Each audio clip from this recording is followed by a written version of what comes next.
चुका है, इसमें आप खुद को कहाँ देख रहे हैं? हम बिहार में बदलाव देख रहे हैं और जितने स्वयंभू एनालिस्ट और पत्रकार एनालिस्ट हैं जो कि बता रहे थे कि उनको पता है कि बिहार में क्या होने जा रहा है, उनको जमीन पर आते हुए दिख रहे हैं, क्योंकि किसी ने ये नहीं बताया, किसी ने ये प्रेडिक्ट नहीं किया कि बिहार में देश के राजनीतिक इतिहास का मतलब बिहार के राजनीतिक इतिहास में सबसे ज्यादा वोट होने जा रहा है। और इतनी बड़ी संख्या में जो पोलिंग हुई है ये दिखाता है कि बिहार में बदलाव बिल्कुल होने जा रहा है निश्चित तौर पर। और बिहार में इस बार चुनाव में महिला एक्स फैक्टर नहीं है, बिहार का युवा एक्स फैक्टर है, बिहार का प्रवासी मजदूर एक्स फैक्टर है, क्योंकि वो अपने घर की महिला को बता रहा है कि वोट इस बार किसको देना है। 10,000 रुपए के लालच में अगले 5 साल का भविष्य नहीं बेचना है। तो नीतीश कुमार का ये दाव उल्टा पड़ने वाला है, क्योंकि लोग पैसा तो लिए हैं लेकिन उनके कहने पर वोट नहीं देंगे। ये फर्क आप समझिए।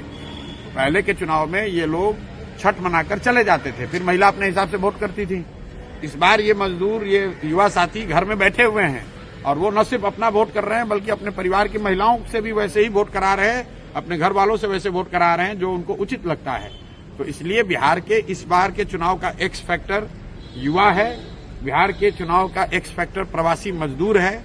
और 14 तारीख के रिजल्ट में आपको दिखेगा, कोई आदमी अगर इसको इग्नोर कर रहा है तो उसको 14 तारीख को प्राइम मिनिस्टर का स्पीच बदल गया है, वो अब गाने गा रहे हैं, कट्टों की बात कर रहे हैं गानों में, वो आरजेडी को कहीं न कहीं घेर रहे हैं। तो वो घेर नहीं रहे, आरजेडी का डर दिखाकर वोट ले रहे हैं, क्योंकि अपने पास कहने के लिए कुछ नहीं है।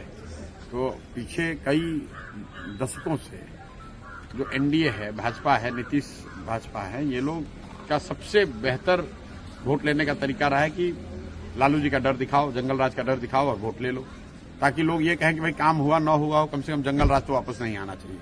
लेकिन इस बार वो स्थिति बदली हुई है। प्राइम मिनिस्टर ये जो कह रहे हैं वो शायद उनको जमीनी हकीकत इतना पता नहीं चल रहा है। अगर आप ये कह रहे हैं कि जंगल राज नहीं आना चाहिए तो लोग कह रहे हैं ठीक है नहीं आना चाहिए, लेकिन आप क्यों आना चाहिए, जनसुराज आना चाहिए।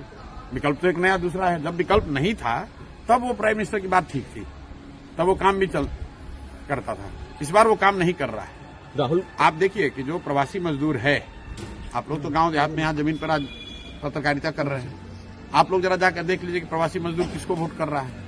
कल तक तो एनडीए को वोट कर रहा था, वो तो मोदी कर रहा था, आज तो वो नहीं कर रहा है। वो तो बिहार में फैक्ट्री रोजगार चाह रहा है और अमित शाह कह रहे हैं कि बिहार में तो फैक्ट्री के लिए जमीन है नहीं। तो इसका मतलब है कि आने वाले सालों में भी बिहार में फैक्ट्री नहीं लगेगा। अमित शाह ने खुद कह दिया, तो बिहार का युवा उनको क्यों वोट देगा।